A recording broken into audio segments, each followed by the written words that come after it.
Welcome to Issues and Answers with your host Diane Kinderwater. Issues and Answers is presented as a public service to inform, educate, and better the lives of New Mexicans. And now, Issues and Answers with your host Diane Kinderwater.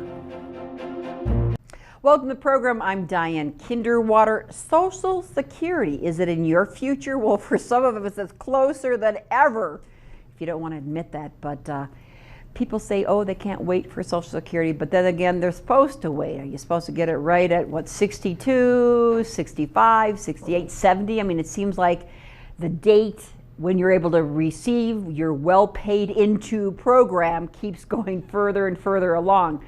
But what also hurts is what most of us would be surprised about is the fact that you've paid into this program, possibly taxed on it, we'll find out. But then again, once you receive it, you're taxed on it again here in New Mexico? Does that make sense?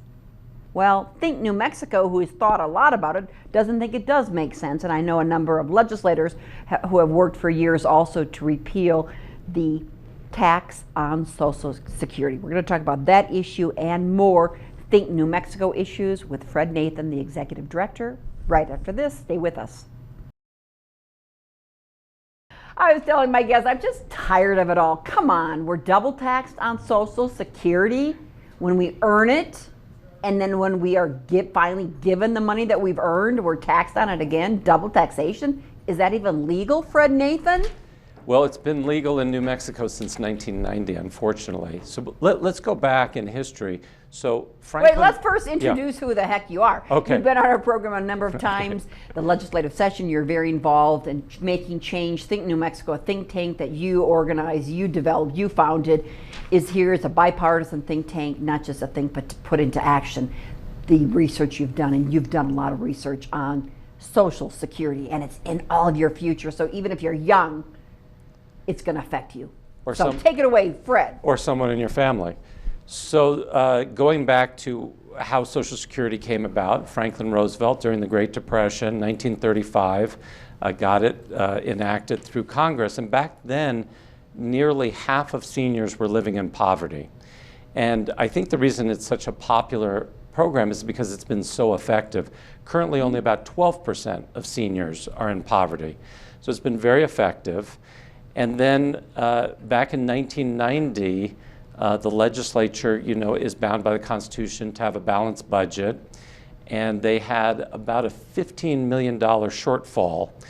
And in the second to last day of the session, on the second to last page of a very complicated tax bill, they inserted a provision to tax Social Security income. And you're absolutely right, Diane.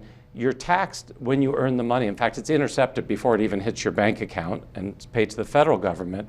And now since 1990, when you receive the benefit, you have to report it on your income. And if you're over a certain amount, you pay a double tax. State tax. Yeah. And what's remarkable about it, 13 states do this, by the way, so we're one of 13, second harshest of those 13, I might add. But what's remarkable is the state government has nothing to do with Social Security. So it's not like they're taxing us because they need to reimburse themselves for administering the program. They don't administer the program. The federal government administers the program. And there's no other benefit, Medicaid, food stamps, that are taxed. So it's really a nonsensical tax from that standpoint. It's just because they can. And I don't think there's anybody left in our current legislature who was in the legislature in 1990 when this was enacted. So the good news for your viewers is there are many current legislators who also don't see a rationale for this tax and are working and trying to help us to repeal this tax. Especially since it's a double taxation. That seems so unfair. And sadly, again, we talked about in our last program, the personal finance that you want to make a requirement for high schoolers. If they learned about this, there may be more of an uprising about what? You're taxing me now? I think the young people say when they first get their first paycheck, they're expecting it to be maybe $100, yes, and it turns out to be 60. Yeah. And they're shocked then. But if they learn the fact that, because I kind of didn't know we're double taxed on it, that they took it out, they take it out piecemeal, a little bit at a time, you don't really feel it. But then when you earn it back, when you're paid the money that you already earned, you're taxed on it in the state of New Mexico. Yep. And you can imagine the magazines, the financial magazines, you're talking about personal finance, but Forbes and Bloomberg, Money Magazine, they all have these ranking systems where they look at all 50 states and say, these are the best states and the worst states to retire in. And invariably, when they're talking about the worst states, we're on that list. And this is the first thing that they point out, which is if you move to New Mexico, your Social Security income will be taxed, whereas in 37 states, it won't be taxed. So it would be a great economic boon in terms of attracting retirees. Arizona, our twin state, is very friendly to seniors, and they've built a very good economy around that. So is Florida. And we need to stop double taxing seniors and trying to attract them and keep them here, the ones that we have. And I should also point out military pensions are also taxed here, which is... and I have friends who say, I don't want to pay the state any more money. It could be 5% or 10% of that income, that retirement, that just goes out of their pockets to the state of New Mexico. Well, and they're learning, the closer you get to retirement age, you start paying attention to these things. Unless you take that financial class in your high school senior. Then you know. Then you know. But they don't know, and they're saying they're up in arms, and we are losing New Mexico. We are losing folks while other states around our area are increasing. The past census shows they're increasing, and it only increases the share of the pie they get from taxes because people spend money, and if we are losing people, they're not spending money in our state. That's exactly right. And the most tragic aspect of this is think about the 55,000 grandparents in New Mexico who are the primary guardians for their grandchildren. They're also trying to save for their retirement, and we're making it harder for them by taxing their Social Security income. What got us interested in this issue is that we found that 62% of New Mexicans, we came across this statistic, have $10,000 or less saved for their retirement. Think about that, because they're going to try to make it on their Social Security income alone. And we haven't talked about this. The average Social Security benefit in New Mexico is about $14,000. A year? A year. Okay, 12, yep, okay. Try to eke it out for a year on $14,000. Not many people can do that. And that's the thing, is Social Security was always designed as a supplement to other retirement income. So we're going to have a big problem in New Mexico going forward as more people retire if we don't get people to build their savings. But it's a step backwards to tax their Social Security income. They need all that money and more if they're going to be able to exist. You've been working on this issue how many years, Fred? This one's about 3 years. So we've failed to get it to the finish line. We've tried to just repeal it, just abolish it. That hasn't worked. There are some who say, we need this income, the state doesn't have enough revenue, so we can't afford to repeal this tax. So this year, we're working with Senator Bill Tallman here in Albuquerque with a revenue neutral bill. And what we're going to do is raise the tax on cigarettes from 10 cents a cigarette to 15 cents a cigarette. That would make us about 10th highest among the 50 states. And then we also want to raise the taxes on products that help teens to vape. And all taxes, as you know, Diane, do some kind of harm. But the cigarette tax and the tobacco products tax is different in the sense that the people that are most affected are teenagers. Why? Because they have the least amount of discretionary income. And New Mexico is 3rd highest in the number of teen smokers, 5th highest in vaping. And so we think by raising this tax on tobacco, we can bring those rates down, which of course would be a very good thing, and at the same time offset the revenue. How much revenue does the state get from Social Security tax? About $80 million. 80 million, wow. That's quite a bit. That's quite a bit. But Diane, when you put it in the context of this year, I think the budget will be somewhere in the vicinity of $9 billion. 9 billion with a B. 80 million is less than 1%. So we can do this. And it doesn't seem, and with all this money we're getting this year as well, it seems like you don't even need to offset it by raising other taxes. You think 80 million is nothing compared to the additional money we're getting. Is there a chance? Well, there will be some bills. I just talked to Representative Gail Armstrong, and she's going to have a bill to just repeal the tax altogether. We'll support that as well. I just think, we're trying to design a compromise that can get both parties behind something. Now, think to New get rid of Mexico this likes tax. this, but does the public ever chime in on any of this? Well, That they are shocked when they're finding they're taxed again? yeah, I've got to believe that the polling data on this would be north of 80% would want that tax on Social Security repealed. I know this anecdotally because when I speak to Rotary clubs, sometimes I'll get a question is like, how do you pick your topics? And I always say, oftentimes from discussions like this, and what do you think we should tackle? The number one issue for 22 years has been, could you do something about repealing this ridiculous double tax on Social Security? So when we did this report on this retirement crisis, we put that in there, and more than the food tax, this issue has resonated with people, although the food tax is also pretty popular. But they need repealing it. not just to tell you, these Rotary folks, they need to call and contact their legislators to tell them. Absolutely. And they can go to our website. We have a pre-scripted letter. So just go to www.thinknewmexico.org and click on the Action Center and then click on Social Security. And there's a letter. You don't even need to know who your senator is or your state rep. The computer does that for you. You just send the letter, and it's even better. You can edit it and put in your own story. I suggest you edit. Sometimes form letters, if they get a lot of form letters, aren't as noticed as a personal letter. So just at least change the very top of the letter. We agree. We have no pride of authorship. Yeah. And you're absolutely right. Those personal notes where people put in their stories, like I'm a grandparent, I'm taking care of 2 grandkids, and I'm struggling, and this makes it harder for me if I have to pay this tax. I'd start, here's a suggestion. Shame on you, New Mexico, for you double taxing my Social Security. That's another way to go. That's shameful. That's shameful. Yes. It is. It really is. Okay. So that's a long overdue reform. You've been working on it for 22. You've been hearing about it for 22 years. That is a long overdue reform. What about the military retirement? Have you worked on this issue? I know it's been brought up year after year. And again, the argument is military folks won't retire here and we won't benefit from their knowledge, their expertise, the fact that they retire early and they could start another business. They go to the other states because they don't want to have New Mexico into their pockets for 5 or 8% of their money. Yeah. So that's the argument that they'd stay here.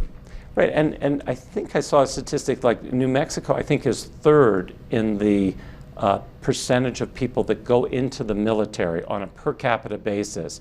So we are a strong military state. We've got these military bases. It just seems incongruous to be taxing veterans on their benefits that they've earned the hard way, and incredible sacrifice. And that's another tax that needs to be examined and repealed. And again, if not, it's a brain drain. We're losing them to other states. Agreed. Our great weather can only give you so much. They stay here for it, but they can find other states with good weather and no taxes. That's right. And we're losing them to states like Arizona and Florida. I never heard that. Our twin state of Arizona, there's such a big difference between the two. But we came into the union at the same time. And there's an interesting study about that, which is, we were very similar when we came in, but one state embraced some of these policies that were friendly, less government and less taxes, and were friendlier to retirees, and they have a booming economy, and we didn't take that approach, and that's a contrast. That's a contrast. You're looking at Think New Mexico for this session, pension reform, and a lot of New Mexicans work for the federal government, state, county, city. I think that we're the highest per capita of people working or getting their paychecks from basically public, the taxpayers Yeah. are paying their salaries. Does this pension reform affect local and federal employees? This is just local and state employees, and we're talking about the Public Employees Retirement Association. So going back to 1947, the legislature did a wonderful thing when they created a pension system for local, county, and state employees. Remarkably, back in 1947, when they created this pension system, they created a board, but they didn't require that anybody on the board have a background in finance or investments. Now, fast forward to 2022, and that pension is over $18 billion. Nearly 100,000 New Mexicans, either current city, county, and state employees and retirees, benefit from this program. But the people overseeing it aren't always as qualified as you might expect. So we have a bill that would require that the vast majority of that board have a background in finance and investments. And the current board is really dysfunctional. So we have on our website some archives of those hearings where they're fighting over, for example, last year they spent 7 minutes bickering over the quality of snacks that they were being served by staff. These are people overseeing $18 billion of investments. They spent 40 minutes debating the committee agenda for a board meeting. They can't agree on who their board chair is, so they have an interim board chair. They ran off the executive director, the chief investment officer, they're interim right now, most recently the general counsel, and that has an effect. So they're in the bottom tier for investment returns. So we looked into this to say, how could we reform this? And so we were very influenced by a study that was done out of Stanford University that looked at pensions all across the country and the qualifications. And not surprisingly,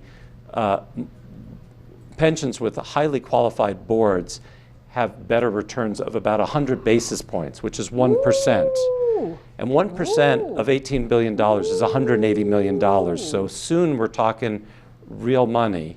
So that's why we think that this is actually the low-lying fruit of turning around the returns of these pension funds, is to change the governance and to get more qualified people on these boards, and then we can expect higher returns.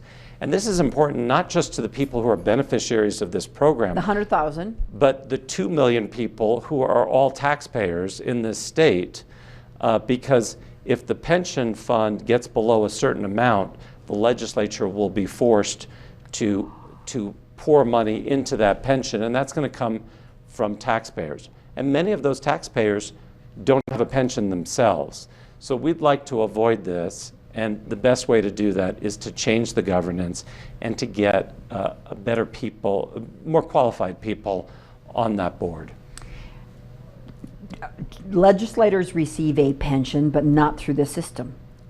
Now, I'm thinking, if they were, I would think they'd hear this 1% that they can improve it by changing the requirements of having actually educated people with financial backgrounds on this. I would think they would jump at that opportunity to make sure this board was financially competent. Yes, you would hope. So Phelps Anderson, a wonderful legislator down in Roswell, New Mexico, has agreed to step up and sponsor this bill. And we're fortunate to have him on our side. How exciting. And again, it's, as a former state employee, prior to that working in the private sector, didn't enjoy or even know about pensions because I was never given one as a private employee. And was I surprised as a public employee that they pay people who could even retire at the young age of 44 years old for the rest of their lives. That's correct. A pension. We have a very generous pension system and benefits for public employees in New Mexico, and partly that's because the legislature had the foresight to create the Public Employees Retirement Association back in 1947, and also the Educational Retirement Board, which protects the pensions of teachers and college faculty and administrators. But this 18 billion was actually money people paid into, but their employer, government employer, matched. Correct. So it's And- part of my salary was put into the pension, but part of the taxpayers' dollars were put into the pension as well. That's correct. The taxpayers have also been very generous, and then there have been investment returns, which in most years have been positive, so that's helped to make it grow. But we're getting to a point now demographically where we have more people retiring that are coming into the system, which is another reason this is so urgent to get it on the governor's agenda for this session so we can get this problem addressed. And What's the term? I don't know what the term is. Financially sound? Insurance has to be this, what is the word? Fiduciary or? actuarially sound. Actuarially sound. I think it's been threatened that it won't be actuarially sound. That means the dollars going out, in my layman's term, are the same as dollars coming in, I think just in the next 20 years or so. I mean, soon. Right. So this is the issue that's called fundedness. And some pensions are 100% funded, meaning if everybody retired on the same day, we could afford to give everybody the benefit that they've been promised. Unfortunately, with PARA, because of some of these subpar returns and governance issues, they're only funded at about 75%. Now, this is very controversial. A lot of people think you need to be at 100%. And actually, the actuarial folks say, actually, no, because you're never going to have a scenario where everybody immediately retires. But it would be better if we were closer to 90%. So we've got a ways to go. And it's helped that we've had a 15-year bull market. But they're not projecting that will continue much longer. In fact, if you look at some of these pundits, financial pundits, they're predicting that the stock market's only going to return maybe 4 or 5% on average for the next decade. Again, another reason why this is so urgently But it's funded, I don't know the exact numbers this past year, but maybe 18% some of the stocks or some of the funds. But you're saying in your research, our 18 billion hasn't increased along the same lines, possibly because of the governance and the education of these folks. It has increased over time. But not. But we're headed for more retirements and more people taking out. And it hasn't increased to the level of other pensions when we look across the state and we compare investment performance. And part of the problem is that the staff is micromanaged by the board and could probably get better returns if they had more qualified people on the board who would be more helpful and helping them with investments rather than working against them, in effect. And how did you come up with this idea? I would imagine recipients should be pointing this out, saying, hey, we're not getting the returns we deserve. Well, it started with that report that we did. We were astonished by the statistic that that 62% of New Mexicans only had about $10,000 saved for retirement. We said, we really need to focus some attention on this. So that's why the Social Security tax, we're for repealing that. This issue needs to be addressed. And then we looked at private sector employees, and we were talking about this on the break. Well, your Work and Save program, you were successful at that. That's an example of something that we did get to the finish line with the help of a lot of good legislators, and the governor signed. And this is for people that work at a business that doesn't have a retirement plan. And there's a lot of small businesses in New Mexico that simply just don't have the bandwidth. You know, it's 2 or 3 people, and they don't know how or have the time or the resources to set up a retirement plan. And this sets it up through the state. Costs nothing to the employer, and makes it so that all the employer has to do is say, my employees want to join this program, and we're just going to use automatic payroll, so it gets deducted, and the employee gets to decide how much they want to deduct from their monthly payroll. And the fascinating thing for us policy wonks is that people are 15 times more likely to save for their retirement if it's just deducted through automatic payroll. This comes from a professor named Cass Sunstein. who did this study. And if you didn't have the automatic, people wouldn't do it. That's exactly right. 15%. Like, of course, it's easier to have it done automatically. You don't see the money. And what's interesting, maybe our folks' generation, a lot of people did earn pensions, but through the years, our generation, a lot of companies don't. Even large companies do not have pensions any longer. So your Work and Save program is phenomenal that they can, if my business doesn't do it, I can do it myself. So it's not online yet. It's going to come online, I think, July 1st.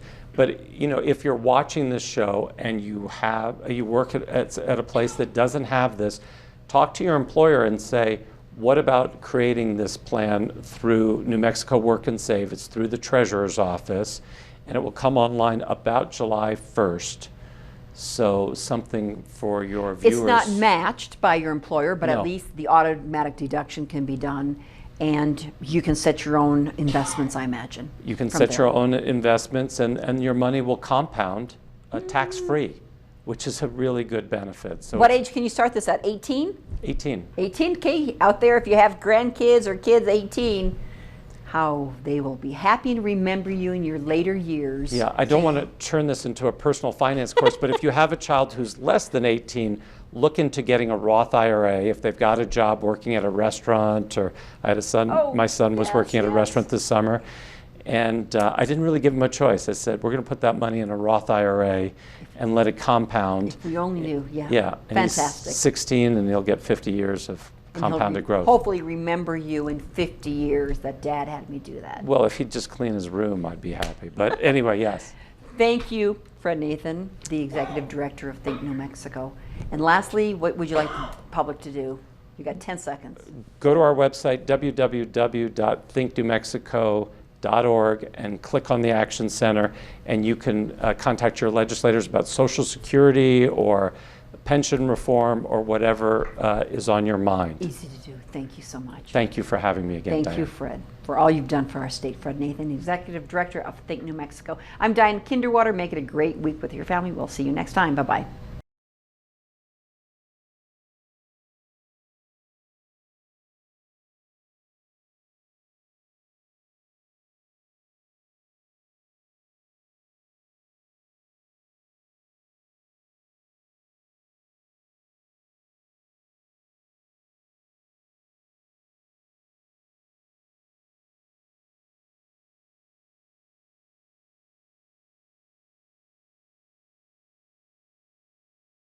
Issues and Answers with your host Diane Kinnewater is presented as a public service to inform, educate, and better the lives of New Mexicans.